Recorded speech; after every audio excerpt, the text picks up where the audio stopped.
Hey, thank you very much. And I'm always conflicted and bittersweet when I hear the Intercom team. Frankly, I think it's one of the smartest SaaS teams out there. That's the positive side. And the negative side is obviously I foolishly passed on the investment early on, so it kind of sucks. But there you are. Congrats, Des. Great job. So I'm going to talk about AI and enterprise software, but let's start by talking about what the greatest minds are thinking about when it comes to AI. And Mr. Hawking is worried that the development of full artificial intelligence could spell the end of the human race, which arguably would be bad. Now, I don't want to be glib about the end of the human race, because I live in the States and we obviously have a president for that.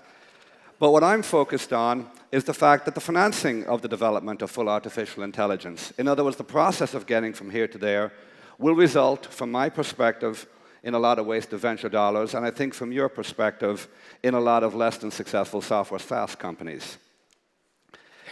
And the reason for that is because the progress of AI has been consistently overestimated as far back as 1956, when the Dartmouth Conference really kicked off the modern AI industry, or the AI industry, I should say. And you've had these constant cycles of over-promising and then under-delivering. Now, in fairness, all tech overpromises and underdelivers. I think it's kind of systemic to the nature of the process. You market today what you have in 2 years that they might need in 4. So, 1992 was going to be the year of the LAN, and it was 1997. 2002 was the year of wireless, and it was 2002 was the year of wireless. It happened by 2007. But what's unique here is that you have people predicting things in AI 50 years ago, 40 years ago, 30 years ago, that still haven't happened now. So I think one of the big takeaways when you start thinking about AI that you've got to remember, and I'm assuming you're all software executives or investors, is how astonishingly consistently wrong most prognostications are about the future of AI. Normally wrong in terms of overly optimistic and occasionally sometimes overly pessimistic. But the error rate here is vastly different than the average tech prognostication, wherein I think partly it's Moore's law gives you a grounding in most parts of technology that just simply isn't here. So you've got to figure out why, right? And the first thing you got to do is understand what AI is, and it's not a technology. It's a set of disciplines and techniques that cumulatively add up to, for lack of a better word, making computers think and learn like people. And if you look at some of those sub-disciplines, computer vision, machine learning, speech recognition, natural language processing, what's very noticeable is that each of those phrases has a human word in it. Vision, learning, speech, language. It really is all about making computers feel like people, and that's a fairly hard problem. Now, it's not that it's not around. I mean, this is the classic shot of AI is everywhere. There were videos, but I killed them because, you don't really need to see cute kids talking to Alexa. You all understand kind of self-driving cars. It's out there. It's out there in a lot of areas. As yet, and given that it exists in some places, why is it so often wrong, especially in the enterprise? And I think it starts with the basic nature of the technology. AI, at its heart, is probabilistic, not deterministic, in terms of how the technology works. And what that means is some answers will inherently be wrong. And that makes enterprises' head hurt, right? Because they already have things that get stuff wrong. They're called people, right? They bought technology to stop us screwing up. And the idea that you're going to sell them a piece of technology and it will screw up as well makes them just feel it. They might end up doing it, but it creates a massive friction to adoption because you get locked into this continuous dynamic of, well, how wrong are you? How often are you wrong? And oftentimes the buyer doesn't know how much wrong is acceptable. And it varies massively by use case. I mean, the two extremes are, if the Netflix recommendation is right 10% of the time and wrong 90% of the time, life goes on, right? If, on the other hand, the self-driving car is wrong 1% of the time, life most emphatically does not go wrong. So for you, the second takeaway from this that I would say to you if you're an executive selling an AI-based technologies, you need to understand both what you think your software can deliver, and more importantly, you need to have a construct on how your customer will approach how acceptable a degree of error is, and how do they go about thinking about that. The other reason it invariably screw up, and this is just a personal theory, is it's just too exciting, right? The reality is most enterprise software is boring. It's about automating stuff to help the man run the company. That's what most software does.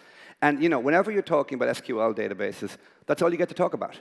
The thing about AI is you start talking about AI, and then you talk about language processing, and then someone says, is the machine really thinking? Are they like us? Could this be the future? And in 3 minutes, you're talking about the end of frickin' humanity. And the reality is, once you're talking about the end of humanity, your ability to think critically goes down the wazoo. So I think, again, over and over again, we see suboptimal understanding what's going to happen in this space. And you've got to bring that cynicism to bear on the problem. That said, it's exploding right now. You have the big three. You have the internet, because the three things you need to make AI work, especially today, are data, compute, and algorithms. And you have, obviously, the internet providing data. You have compute with GPU and cloud computing. And obviously, and probably most importantly, you have the rise of deep learning in 2012, since 2012. And one of the big questions we've wrestled with at scale is trying to calibrate how important is deep learning. Is it just another fairly good algorithm that will give kind of one of those incremental lifts and then plateau, as some people would say? Or is it, as fundamental a step as the difference between, say, the vacuum tube and the silicon chip? Is it a core enabling technology that will kind of traverse a whole series of spaces and really make a difference across the board? And frankly, we don't have an answer right now, which is distressing, but the good news is we talked to a lot of experts, and they don't too. But it is the core question, and AI is really happening. So, having said that AI is happening right now, it's important to parse that sentence and say, what does it mean exactly for enterprise software? Here on the top, you have the top 2016 software IPOs. And you could have added the early 2017 IPOs as well. And the consistent thing across the board is none of them are predominantly an AI company. I'm sure all of them have 2 data scientists, because you probably can't go public without having 2 data scientists, so you can fill in that little section, the S1. But practically speaking, they're enterprise software companies, right? AI might be, quote, here. It's clearly pervasive in the consumer internet, but 90% plus of the SaaS software companies at scale today are not AI companies. So the opportunity, if it does exist, clearly lies in earlier stage startups. And when we kind of parse that out, we come into a very kind of simplistic analysis of, boring opportunities, exciting opportunities, and very exciting opportunities. Let's talk about each. The boring opportunities, and this is an area where we were wrong. The boring opportunities, as we call them, were that series of companies that were providing AI tools, AI APIs, kind of broad horizontal AI technologies that were being sold to AI practitioners. We took the perspective that this was a fairly small market, and the buyers, many of them would be at Facebook, Google, and would probably want to roll their own. Others would be a relatively small market of data scientists. And intellectually, we were entirely correct. But as we've learned in venture, sometimes it doesn't matter if you're intellectually correct, if you're economically wrong. We were economically wrong because the enthusiasm for AI meant that all of these companies got acquired, frankly, on an acqui-hire basis long before they had meaningful revenues, because it became important, especially on the consumer internet side, to have critical mass of AI technologies. Because as I said before, AI so fits the gestalt of what consumer companies are doing that it became a key competitive weapon. So long before there was a meaningful SaaS or enterprise AI business, many of these horizontal companies got swept up by Facebook, Google, even Salesforce and IBM, and turned out to be good investments. Although, as of today, not yet big companies. If you kind of go deeper into kind of the application stack and start to figure out where will AI slot in, you end up with comments like the Kevin Kelly comment, the business plan of the next 10,000 startups, take X and add AI. And then you end up with pretty little market maps like this. And the correct response, if you're an investor at this stage, is to be terrified, because this kind of bland, horizontal, everything will be AI thinking is where you're absolutely going to lose money. You really have to have a much more fine-grained construct of where AI is going to fit in. Jeffrey Moore has this kind of simplistic analysis, but it's actually quite helpful. When you think, and this is mainly enterprise application software, I'll come to infrastructure in a second, if you divide the entire app market up into kind of systems of record and systems of engagement, right? It's a good construct. Systems of record tracks, what you bought, what you own, what your airline reservation is, and systems of engagement are systems like intercom, where you interact with the company, right? To a rounding error, there is no meaningful role for AI in a system of record. You don't want your system of record to say, well, you bought a concert ticket on Ticketmaster to U2, but I think you should watch, Ed Sheeran, whatever, right? You don't want your banking record software company to say, you've got 50 grand in your bank account, but you're not a good human being, or I think you'd be happier at 48, so let's just do it, right? Systems of record are about freezing the numbers, not guessing the numbers, right? And frankly, 80% plus, I would say as much as 90% 20 years ago, of software spend is about systems of record. So I don't think there's a meaningful role for AI in that space. Systems of engagement is very different. And fortunately, it sounds like the opportunity would be small, but fortunately, I think there's a more broad-based way to think about the application and indeed the software market as a whole that will allow you to see where you can fit in. And this is a more detailed map. First of all, it shows the infrastructure layer down below where, frankly, Amazon, Google Cloud, and Microsoft play. There might be some opportunities there, but we've tended to shy away from them, so I'm just going to kind of leave that to one side. And then you've got that systems of a record, system of engagement step. And then there's two additions we'd make to this map. The first is these systems of prediction and analysis. And this is a market that's been around for a long time, and it's not like Geoffrey Moore missed it. To some extent, he was there 20 years ago when it happened.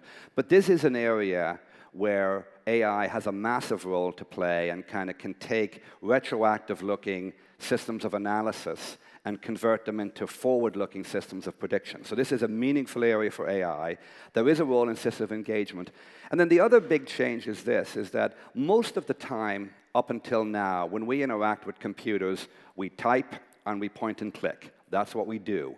And the huge change from AI is that there will be other, newer ways to interact with computers. There will be voice, there will be vision, and there will be natural language understanding as distinct from merely, completing on a keyboard, right? So that's the other area where I think AI will have a significant impact on the enterprise stack. So hold this in your head. This is kind of the macro view of the stack. And then as we go through it, systems of analysis, there's a lot going on all across the board. There's this is not new in some cases. In the credit card fraud space where we have an investment right now, H&C is the dominant player. It uses neural nets, which is an AI technology, and it was founded in 1992. So it's not like this is new stuff. This is just the next generation of technology, hopefully, because we have an investment, coming to replace it. But even in these systems of prediction or analysis, there's a lot of nuances around how to be successful here that we see as investors. The first is, it's all about lift. Is there some optimization to be done? And does that optimization matter, right? Sometimes there's just not enough data. You just can't get the data to get it done. Other times, the lift isn't that big. I mean, we see people come in and say, we've experienced a 40% lift in the e-commerce site when we put in this technology. And the answer is that's usually bullshit, right? What you really see is a 40% lift in one small metric. And overall across the site, typically you might see a 2 to 4% lift. Now that's still really significant, right? If you're doing $1 billion business, 2 to 4% lift is $20 to $40 million a year of revenue, maybe half that in gross margin. So you really can make a difference with these things, but we often see these highly inflated lift estimates. And what you really need to see, not just for us as investors, but more importantly for the customer, is a really granular understanding of how much lift you actually give, and that isn't BS, because they know their business, and an ability to track it. Because that gets into the second thing, which is the belief in value, right? And we mentioned it earlier. What we see in these deals over and over again is this constantly getting locked in a dialogue with the buyer, because your little black box is smart, but how do you convince them? I mean, it involves them giving up control. It involves them trusting that the system, and usually, especially with deep learning systems, it's incredibly hard to audit the thinking. You just have the inputs and the outputs. And trust me, when you're going in selling to someone and you're saying, you've been doing it wrong, the black box is going to do it better, oh, and by the way, we can't tell you how it works because we don't know, because that's the way neural net technology works. Trust us. It's a hard sell cycle, right? And what we see in these companies is Nice early adoption, because it's sexy stuff to try, massively long sales cycles, and many times non-conversion at the end. One of the solutions you see sometimes is what we call go full stack. You say, hey, I've got the best software to optimize X. I've talked to 5 customers, they won't buy it. Screw it, I'll compete with them. Right? An example from a different era is, Jeff Bezos could have said, I'm going to make e-commerce software and sell e-commerce software to all retailers, and maybe I'll have a $100 million business. And he wisely said, no, I'm going to make e-commerce software, use e-commerce software, and have a $500 billion business. Same thing is true in AI. Renaissance Technologies, super smart hedge fund, didn't sell software. They took their algorithms, competed against the other hedge funds, and won. So it is possible to win in this space, but it's a very granular set of understanding on what's going on. I'm going to move a little quickly here, though. Systems of engagement, very interesting space. Here you really can make a difference. I mean, the classic quintessential example is Amazon. I mean, the recommendation engine drives Amazon. The recommendation engine now drives, I think, 70% of all content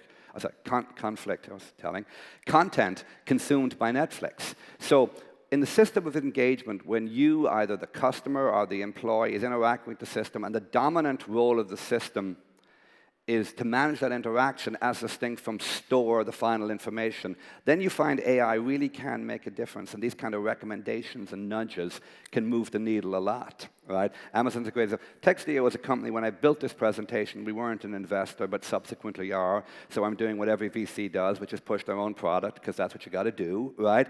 But it's a company that makes recommendations on how to pick the correct language to optimize B2B job postings.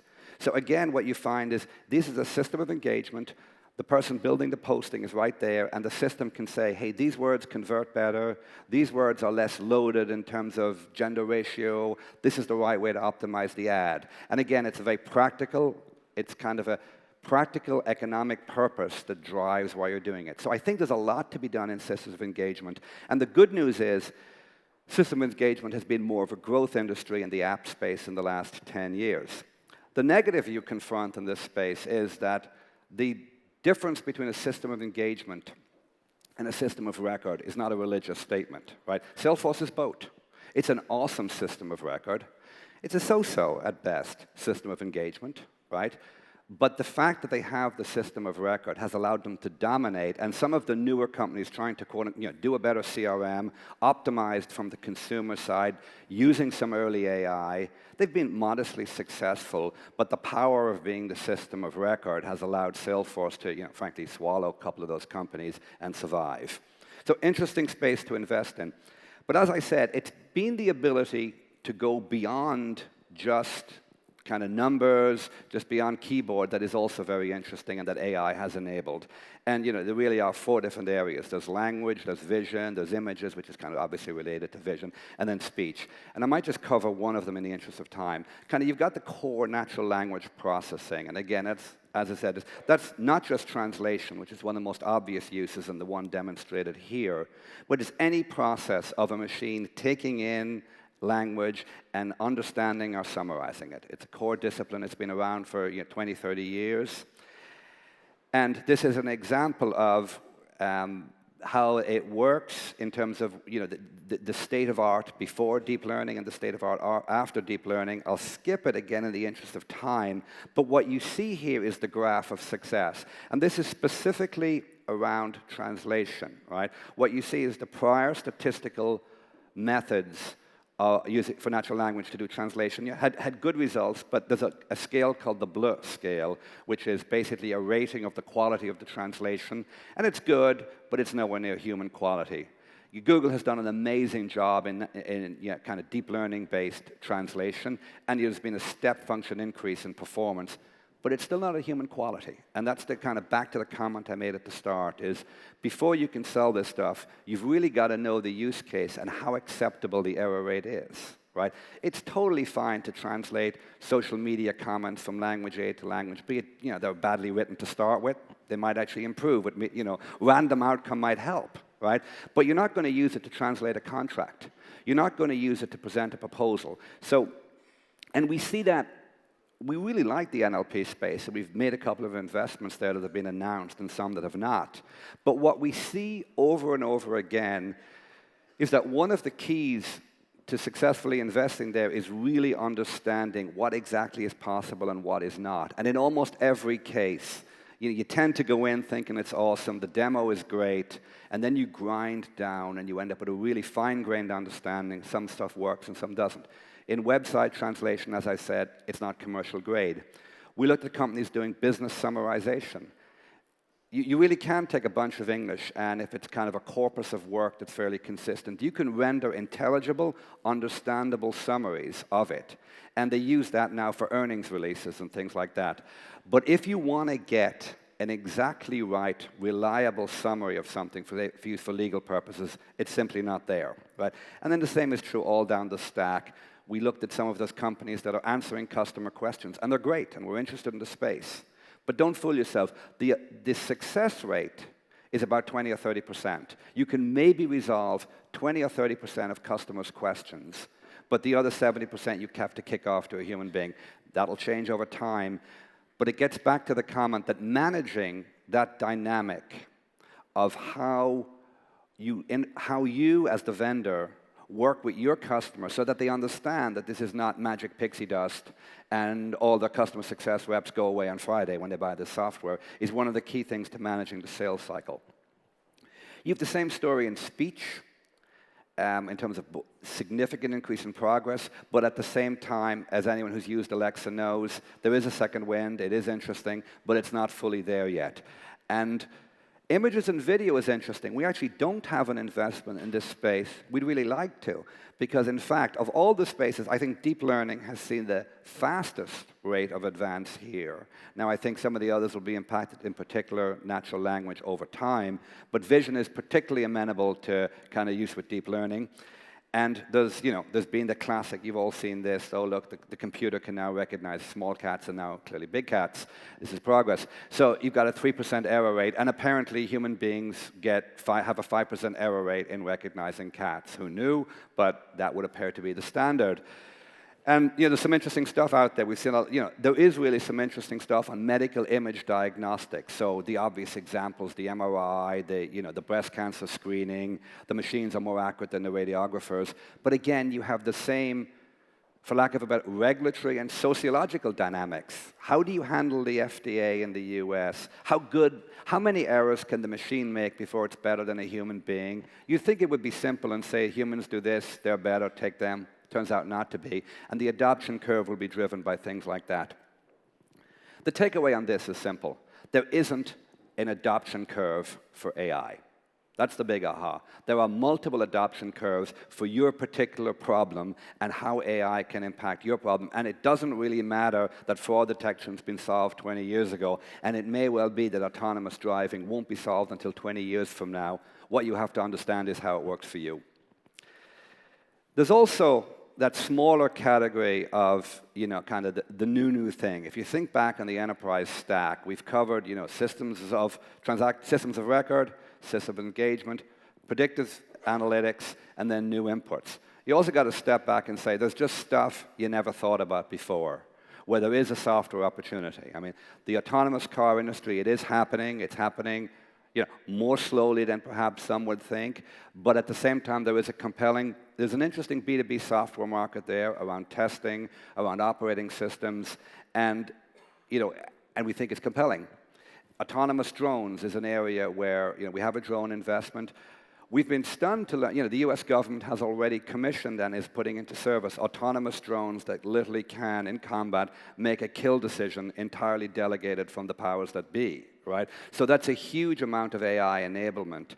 And it just reminds, and the third is kind of one of my favorites. It's the Go Move 37, which is the Google computer when it was competing against the world champion Go player. It's just a reminder that sometimes the AI really does kick out something totally different. This was on the 37th move in the Go game. The computer kicks out a move that everyone looks at and goes, huh. Never thought of that, wouldn't expect him to do that. Turned out 5 steps later to be the killer move, right? And the reason I put that in is not that we're going to invest in the second best Go machine on the planet. That sounds like a pretty crappy deal. But it's a reminder that, yes, you got to have the let's just say, the cynical realism about what the technology can do, but there will be opportunities where it does something pretty revolutionary, and you've got to be willing to accept that and keep your eye out for the new thing. The last slide, and then some questions. Deep learning is a pervasive enabling technology. I'm not sure it is the semiconductor to the vacuum tube, but it's a pretty broad-based algorithm that's being used in a lot of different use cases and is really making a lot of progress. This AI revolution has been driven first by the consumer in a massive extent. I do believe there'll be some enterprise follow-up. It's not a single S-curve of adoption. That's probably the most important thing to remember. And for each of those curves, there's going to be all the issues around completeness. Is your product really complete? Does your customer accept that this error rate is viable for whatever use case they're doing? And as a result of that, I really think it's going to be harder to predict winners here. It's going to be harder to get the technology right early, and that kind of product discipline will be important. And then the last thing is the truest thing of all, which is, I think we have 3 or 4, I'm involved in 3 or 4 AI companies, and it sounds like magic pixie dust, but the reality is once you've kind of mastered the technology, 90% of investing in an AI enterprise software company is actually investing in an enterprise software company, right? You very quickly in the board forget that the AI is driving, and that in fact what you're really dealing with is the classic problems of building, $100 million ARR software company, just with AI on top. So with that, I'll finish and open for questions. How does it work? Does it come up? How do we do this? Isn't there a little app that works? Nope. Anyone got any questions? We didn't think of that, did we? The whole had to integrate the app to the deck problem. What type of vision, AI applications? Sure. I think there's a huge amount. I think, for example, security monitoring. I mean, the UK has a gazillion CCTV cameras, right? It's fairly easy now not just to monitor movement, which has been doable for some time, but actually to be able to monitor, to be able to classify what the person is doing. You can classify an abrupt movement versus a fighting movement. So you literally, one security use case is you could, take a lot of that feed and either for public order issues or for enhanced security in buildings. You can not just do motion detection, but advanced intent detection. So that's kind of a use case. There's a lot of linkage of AI to the satellite technology. There's a huge amount of low-level satellite data out there now because the venture industry has, and Google, to be fair, has kindly subsidized, hundreds of satellites in low Earth orbit that are making available images of the Earth in real time. So you can take that and you can kind of run it through some kind of AI stack and analyze your crop production, traffic. Kind of the dream is being able to predict retail sales by the cliche of the cars in Walmart. Again, a lot of that stuff isn't as far along as people say, but the vision is there and it's pretty interesting. On top of that, I also mentioned medical, which I think is good. Any other questions? Oh, I have to put my hand on my head. Okay, you. Yeah, we have. That was definitely in the if you remember I said infrastructure software. I kind of punted on that because my colleague actually deals with it more than I do. But yes, absolutely. You're going to get a whole load of anomaly detection for AI and for security, and that's totally a use case.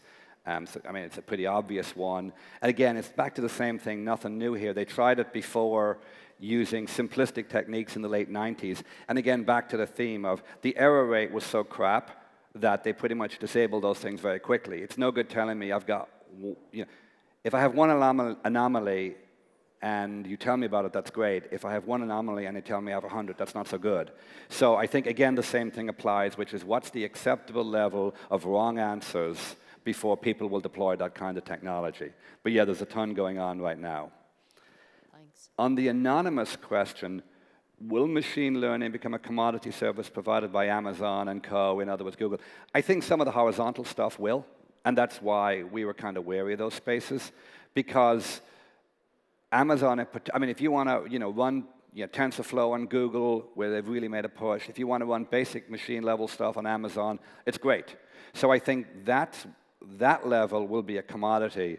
But again, back to the whole kind of point of the talk would be that that's not where the value is created, because I don't think Amazon's going to do the kind of customer-specific, let me tell you how this works, let me focus on the customer, make the product choices that Des outlined, and make that happen. So I think that it will be a commodity at the horizontal layer, but not at the detail layer. And with that, I think we're done. So thank you. Very immediate.